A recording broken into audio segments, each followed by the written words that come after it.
Scusate, io voglio aggiungere solo una cosa perché può salire questa cosa, la colpa è dei sardi. Allora, io intendo questa via danarmi i nostri politici in Parlamento, i nostri politici al Senato, i nostri politici alla Regione, ma sono nostri, sono gli stacos eletto, questo partito italiano, partito scolono, che hanno aperto i posti in Sardegna,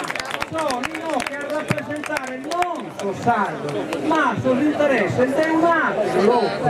che sono tutti lo scumana, sono dei 5 Stelle, non comandato dai Conte, a bacchetta, si ingriluccano che hanno Conte, che hanno Giuseppe Faedata, gli che binasa zinchino gli e siamo tutti sicuri non sono dato, sono sardo, non hanno deciso, sono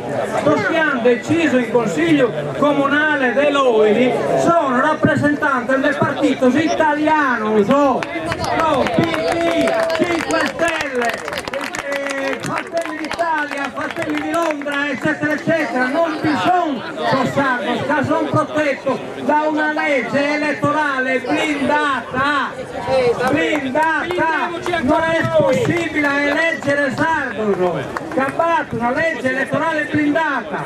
l'ultima elezione che hanno fatto solo ha piccato quasi il 10%, perché per questo ha piccato quasi il 10%, non sono resistito da eleggere un rappresentante. Io personalmente che amico candidato a sta regione ha piccato 50 lista preferenze, ma non mica bisogna entrare. Mi stava in legislatura, ha fatto entrato componente del partito italiano, 650 voti, e c'è un piccato 53.000. Ecco, quindi chi te decidono i sardi non decidono nulla, decidono lo sardo che sono tesserato e ha servito al suo partito italiano, quindi i nostri politici in Parlamento non bisogna i politici del partito italiano, dell'ala, del destra, del centro, del sinistra, estrema sinistra, però rappresentano l'Italia e non del sicuro dell'azienda.